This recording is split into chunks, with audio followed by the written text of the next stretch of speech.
Muy buenas, mi nombre es Hernán Valle Calderón, yo soy ginecólogo y obstetra, soy el coordinador de ginecología y obstetricia en mi red IPS y hoy vamos a revisar el tema de hemorragia obstétrica dentro de la estrategia de Código Rojo, que es la estrategia que tenemos avalada y adoptada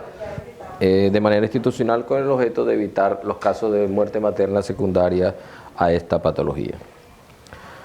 Recordando los cambios fisiológicos que ocurren durante el embarazo, tenemos que tener claro que la masa celular de toda paciente gestante puede llegar a incrementarse entre un 20 al 30%. Es así que entonces el volumen intravascular puede incrementarse hasta en un 50% de las veces. Así, en este orden de ideas, los cambios fisiológicos que se llegan a expresar pueden estar dados en un volumen sanguíneo que aumenta hasta el 50% de los casos, un pulso que puede incrementarse hasta en 15 latidos por minuto y la expresión de todo el contexto de una buena adaptación placentaria se presenta con una disminución de la presión arterial en cada una de nuestras pacientes gestantes. Por eso que la taquicardia y hipotensión solo estarán presentes cuando se haya perdido aproximadamente el 35% del volumen intravascular. Esto en una expresión de más o menos 2.000 centímetros cúbicos. Por eso la importancia de tener una buena valoración en este tipo de pacientes, porque con un volumen intravascular que llega a perderse hasta en estos volúmenes, es donde de aquí en adelante el paciente comienza a hacer cambios que se pueden expresar en nuestros signos vitales. Es así como que nunca podemos confiar en la estabilidad hemodinámica de una mujer, sobre todo si está en el contexto de estamos hablando del contexto de un embarazo. Recordando las causas de muerte materna, tenemos la hemorragia de origen obstétrico, la hipertensión inducida por embarazo y la sepsis de origen obstétrico. Estas tres causas son las que impactan desafortunadamente de manera negativa en los eventos de muerte materna que se presentan a nivel país. Esta es una gráfica donde tenemos la expresión de los diferentes componentes que existe a nivel país de razón de mortalidad materna, pero básicamente todo esto y todas las estrategias que se están realizando tienen como fin disminuir los eventos de muerte materna. Por eso es que la proyección país de aquí al 2030 está expresada, siquiera, ojalá llegar a alcanzar una disminución de la razón de la mortalidad materna en 19 casos por cada 100.000 nacidos vivos, que es más o menos que es el cálculo que se realiza para la expresión de razón de mortalidad materna. Esta gráfica nos recuerda cada una de las intervenciones que se han realizado por parte del Ministerio de Salud con el objeto de intervenir y disminuir los casos de muerte materna, y nos damos cuenta que con el COMPES a nivel del 91, el plan de choque que ocurrió en el año 2004, la introducción del Civigina en el 2005, la introducción de la valoración y seguimiento de la morbidad materna extrema, la vigilancia clínica, que fue aquí donde aparecieron la introducción de las guías de prácticas clínicas, observamos los cambios que se pudieron expresar y que se han expresado en la disminución de los eventos de mortalidad materna, y hoy en día estamos en el momento de modelo integral de atención en salud, donde estamos adoptando las guías ahora dentro de la resolución 3280, que está la ruta de atención integral en salud. Esta ha sido la expresión de la mortalidad materna a nivel país desde el 2008 hasta el 2017, donde bueno, el comportamiento ha sido fluctuante y solamente nos transmite la idea de que tenemos que seguir trabajando. La hemorragia obstétrica, ya enfocándonos directamente en lo que nos acusa en el día de hoy, está catalogada como una causa de muerte materna intervenible y evitable en el 100% de los casos a nivel país. Por eso que la mortalidad materna definitivamente tenemos que ser capaces de intervenirla y evitar los casos de muerte materna secundaria a hemorragia obstétrica. Esta es una transparencia que nos habla de las 10 especialidades con mayor evidencia de mala práctica según la gravedad de daño, y observamos que el componente de ginecología obstetricia es la especialidad donde observamos mayores casos de daños por mala práctica que definitivamente redunda en que existe mucho que trabajar, y esto es una expresión a nivel país, y observamos que la franja de aquel paciente que entra sin daño físico, daño temporal, daño permanente, incluso los casos de muerte. Así que el componente de ginecología obstetricia es una de las situaciones a intervenir fuertemente porque mire los resultados que observamos de expresión de daño físico, incluso mortalidad cada vez que atendemos a nuestro paciente. En el contexto de la hemorragia obstétrica y el shock que se genera después de esta, observamos que la línea de tiempo es la que nosotros necesitamos intervenir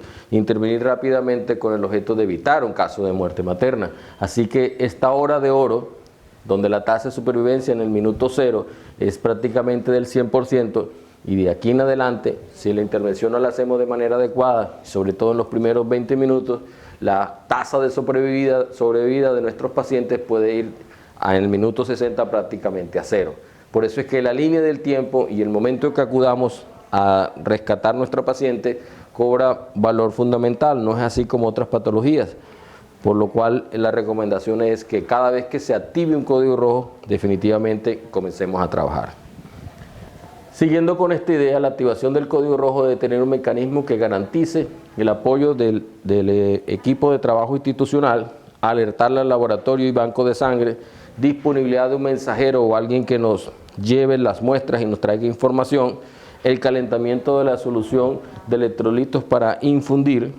información del caso al centro regulador que tiene que estar activado y alerta, disponibilidad de la ambulancia medicalizada, paquete de código rojo,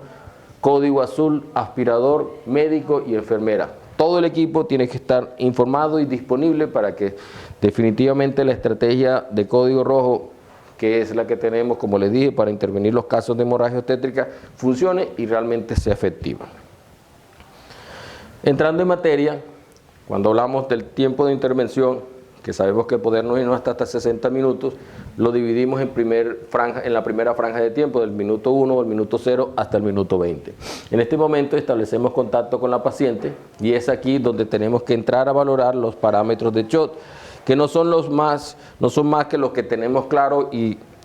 bien conocidos, donde observamos el estado de conciencia, los signos de hipoperfusión periférica, color de la piel, frialdad, sudoración, llenado capilar, pulso y presión arterial. En este momento, cuando estos parámetros se encuentran alterados, active el código rojo en obstetricia y solicite ayuda, porque esto es un equipo que tiene que entrar a trabajar para que realmente podamos sacar a nuestro paciente adelante. En esta diapositiva observamos la clasificación del SHOT hipovolémico, clasificación que se encuentra en los pósteres que tenemos en nuestra sala de parto y en nuestra urgencia, y que observamos la línea de verde que se habla como aquella paciente compensada que ha perdido entre 500 y 1000 cc, donde observamos un sensorio normal, una perfusión normal, un pulso normal, con estas expresiones en sus signos vitales, y lo clasificamos como compensado. Esta es la paciente que acaba de tener un parto. Esas son más o menos las pérdidas sensibles que se observan después de un parto vaginal o después de un parto por cesárea. Así que siempre que estamos valorando una paciente en el contexto de un evento obstétrico, y sobre todo si es un evento de término, siempre vamos a tener un paciente que nos acaba de sangrar. Pero de aquí en adelante se comienzan a expresar, de acuerdo a la pérdida de volúmenes que se pueden llegar a presentar, entre 1000 y 1500, 1500 a 2000 o más de 2000 de volumen intravascular en un paciente más o menos entre 50 y 70 kilos, la expresión de un SHOT entre leve, moderado y severo. ¿Para qué nos sirve realmente clasificar de acuerdo a los signos y síntomas que observemos en nuestro paciente? Porque así van a ser las medidas terapéuticas que nosotros tenemos que impartir. Es así como podemos llegar a impartir de 3000 a 4500 de líquidos como terapia de reanimación con cristaloides, de 4000 a 6000, e incluso en un caso severo más de 6000. En este sentido, tener claro que el manejo liberal y agresivo y rápido con líquidos es fundamental para tratar de reponer aquella pérdida de volumen que se expresa en cada uno de los momentos del choque hemorrágico en el contexto de una paciente con una patología obstétrica complicada. Entonces, acabamos de activar nuestro código rojo y solicitamos la ayuda. Son los momentos, son los tiempos, como le venía diciendo, en el minuto 1 hasta el minuto 20, aquí tenemos que tener la capacidad de determinar la fuente de SHOT, el tipo de SHOT, las complicaciones que se nos presentan y comenzar a hacer las acciones correctivas. En ese momento, simultáneamente, como es un equipo de trabajo, que lo tenemos claro, donde están involucradas las 4 personas que intervienen en el código rojo, tienen que tener la capacidad de determinar estas situaciones, valorar de acuerdo a las 4T el momento que se está presentando en nuestro paciente y cómo realmente voy a comenzar a intervenir y a tratar de suprimir aquella causa que me esté produciendo la hemorragia obstétrica. De aquí en adelante, en el minuto 20 y el minuto 60, voy a hacer la terapia de mantenimiento, donde seguramente voy a tener que iniciar la hemoterapia, el control de coagulación intravascular diseminada, valorar e intervenir las complicaciones que se presenten y decidir si soy capaz de quedarme con mi paciente y seguirla manejando o definitivamente necesito remitirlo a otro centro de atención. De aquí en adelante, ya el mantenimiento avanzado, que usualmente, de acuerdo al grado de shock o la recidiva o el tipo de procedimiento que tuve que haber realizado para sacar a mi paciente adelante, llámese que me tocó hacer una esterectomía, que me tocó hacer una reanimación importante con líquidos, que mi paciente desafortunadamente desarrolló una coagulación intravascular diseminada, seguramente este paciente va a necesitar un manejo avanzado en una unidad de cuidados intensivos o necesita seguramente una nueva intervención quirúrgica o es el momento de llevar a esa primera intervención quirúrgica para hacer un tipo de abordaje mayor. Por eso es que en esta diapositiva observamos que yo no puedo pasar a un cuidado intensivo sin haber hecho las primeras acciones de estabilización del paciente, de pronto pasar a una terapia de mantenimiento y constantemente tener la capacidad de ir evaluando lo que estamos realizando y lo que vamos a intervenir. Resumiendo las actividades de los primeros 20 minutos, observamos en esta diapositiva que siempre tenemos que obviamente alertar al personal que va a intervenir, evaluar el sistema respiratorio, administración de oxígeno suplementario con máscara, bolsa de reservorio. Este oxígeno lo tenemos que comenzar a administrar inmediatamente, el cual puede ser por un sistema de cánula nasal o sistema Venturi. Tratar de mantener la oximetría por encima del 95%, asignar al miembro del equipo el registro de los procedimientos realizados, la administración de líquidos, medicamentos, signos vitales, idealmente en un formato preestablecido. Nosotros pues tenemos la oportunidad de hacerlo directamente en nuestra historia clínica, garantizar la disponibilidad de hemoderivados, alertar al laboratorio y activar el sistema de referencia. Garantizar al menos 2 accesos venosos y que ojalá siquiera uno de estos sea de un calibre importante, 14 o 16.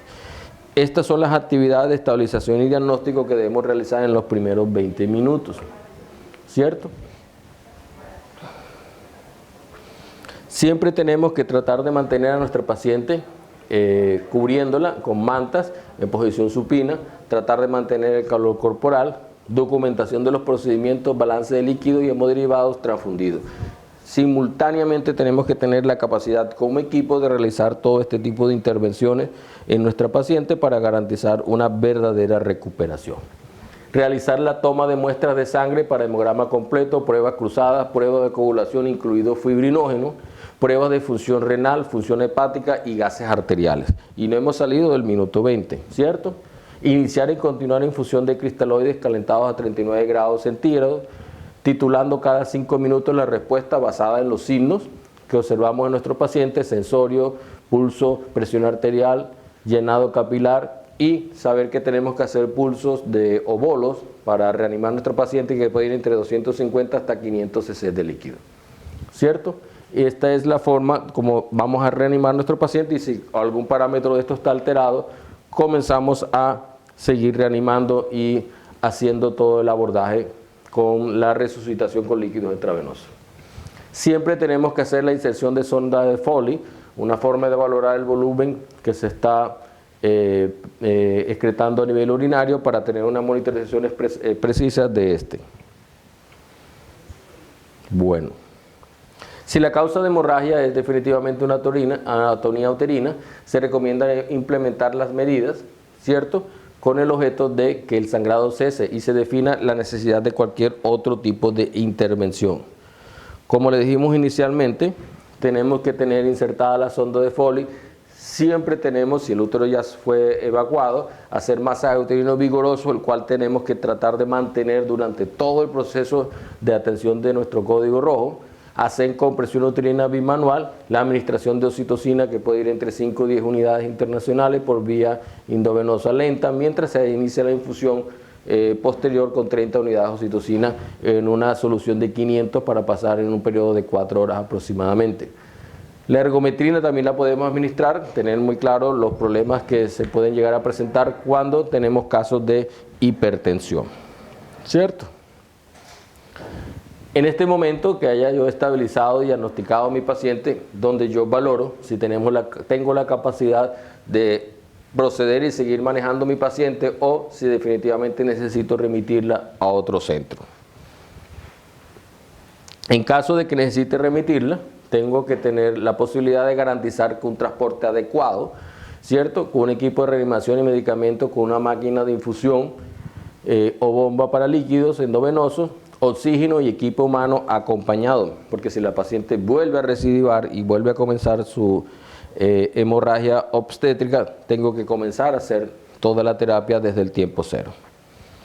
En un periodo, cuando superamos los 20 a 60 minutos, si la hemorragia es una hemorragia posparto, pues continuar con todas las actividades, tratar de mantener la atonía uterina,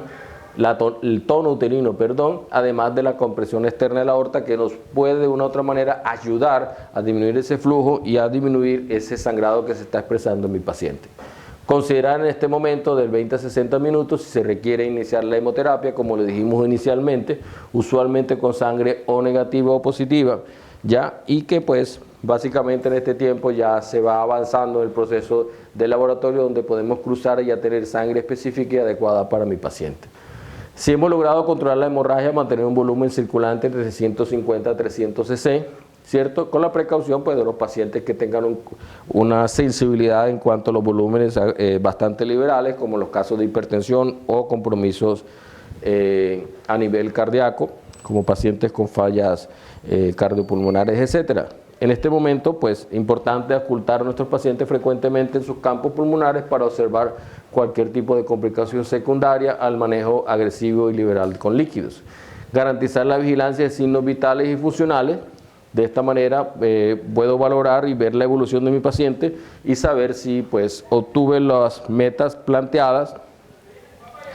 inicialmente cuando diagnostiqué el SHOT y la terapéutica inicial.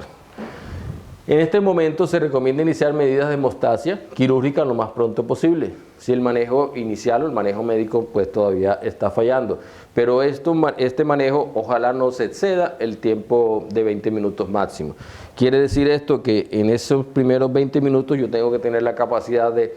diagnosticar lo que me está produciendo la hemorragia obstétrica, intervenirla y tratar de hacer un abordaje completo. La primera intervención quirúrgica o médica quirúrgica que yo hago se está recomendada como la introducción del balón hemostático. En esta incluye el que hacemos de manera artesanal con el condón. Por eso es que siempre debemos comenzar por la introducción del balón hidrostático como la primera medida terapéutica quirúrgica con el objeto de que ocurra el cese del sangrado, ¿cierto? De aquí en adelante, pues valorar la posibilidad del minuto 60 en adelante, la vigilancia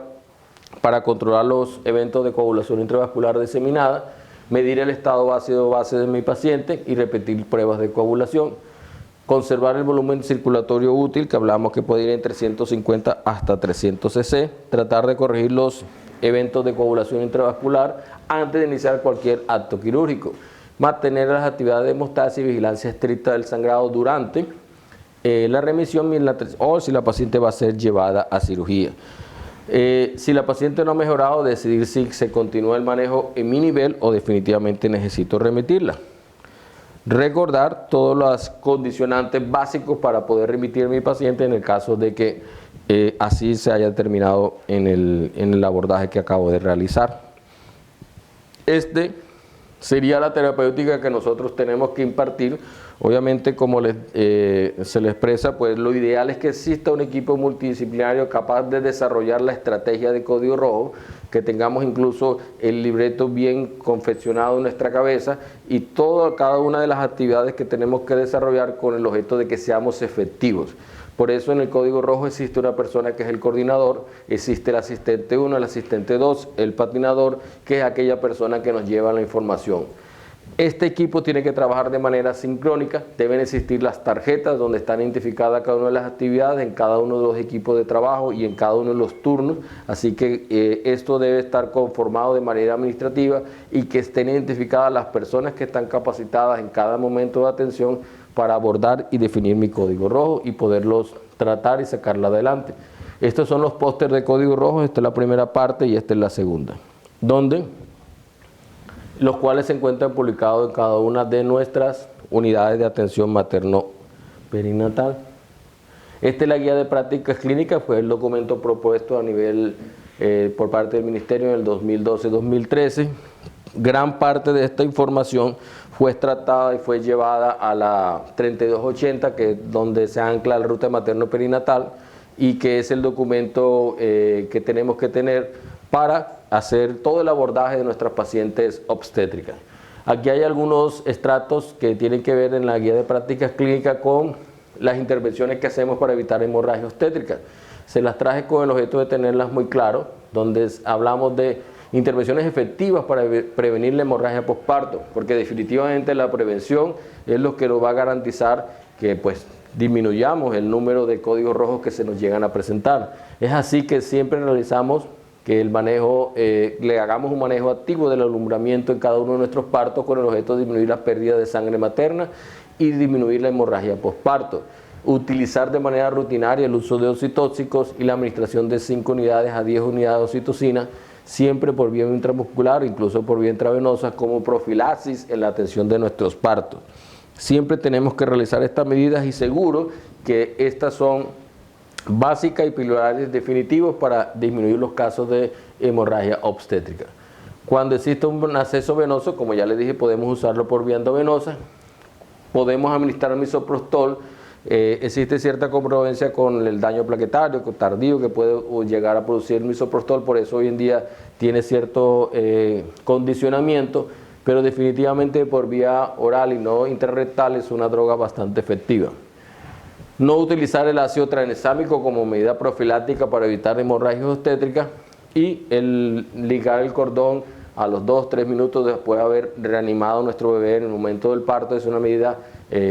importante para la resucitación y la adaptación neonatal y no va a intervenir en que nosotros tengamos más casos de hemorragia obstétrica. En una paciente sometida a cesárea, le traje esta diapositiva con el objeto de recordar que siempre tenemos que hacer la medida inicial de aplicación de 5 a 10 unidades a la extracción del bebé, pero recordar que siempre que tenemos que tener una infusión de 30 unidades de oxitocina en toda paciente de puérpera inmediata y esta solución de cristaloides de 500 cc debe llevarse siquiera hasta 4 horas después, que esto está instaurado como protocolo de atención y lo adoptamos directamente de las guías de prácticas clínicas. En pacientes con factores de riesgo como acretismo de placenta, recordar que la flujometría Doppler en manos capacitadas son suficientes para hacer un buen diagnóstico. La resonancia es prácticamente similar a los resultados. Usualmente el acretismo de placenta es una de las complicaciones que cuando lo logramos advertir, pues logramos manejarla con el equipo multidisciplinario, pero muchas veces pueden ser causa de retención de placenta en algunos partos, incluso vaginales, así que tenemos que ser muy cautos en manejar este tipo de situaciones, ¿cierto? No existe evidencia suficiente para recomendar o rechazar la oclusión profiláctica de balones a nivel de arterias hipogástricas, pero bueno, son medidas que se utilizan en cirugía con el objeto de intervenir este tipo de pacientes y hacer disminución del sangrado, incluso balones intraórticos a nivel abdominal cuando hacemos la intervención de la cirugía de la paciente con un acretismo de placenta. En ese sentido, una paciente que les haga una retención de placenta y no esté sangrando después de 30 minutos y que no se ha producido el alumbramiento efectivo, podemos hacer administración nuevamente de 10 unidades de oxitocina y hacer una nueva atracción del cordón. Si luego de esta atracción del cordón y esta segunda dosis de oxitocina no ha sido efectiva, hacemos la tercera infusión donde aplicamos 20 unidades de oxitocinas en 500 cc de solución de cristaloide, más o menos a 40 miliunidades por minuto, y en este momento remitimos y trasladamos a la paciente a un sitio de mayor complejidad donde podamos hacer esta extracción de la placenta. Si la atención de la mujer se está realizando en instituciones de segundo o tercer nivel y después de hacer esta segunda intervención, aún así la placenta no se desprende, se recomienda hacer la inyección de 800 microgramos de misoprostol diluidos en solución salina, 30 cc, directamente en el cordón, no con oxitocina, sino con misoprostol. Si después de esto, bueno, ahí sí ya nos toca hacer la intervención, meter la manito y extraer la placenta. Recordar siempre que después de hacer todas estas terapias podemos haber tenido un acretismo de placenta y aún así cuando intentemos retirar la placenta podemos llegar a encontrarnos un acretismo como tal. Adicionalmente a esta presentación se recomienda mirar los videos tanto el del balón intrauterino para cómo prepararlo de manera artesanal y las medidas terapéuticas que se deben impartir y tener, y también el video que existe para desarrollar toda la actividad histriónica para atender la estrategia de código rojo como tal. Bueno, muchas gracias.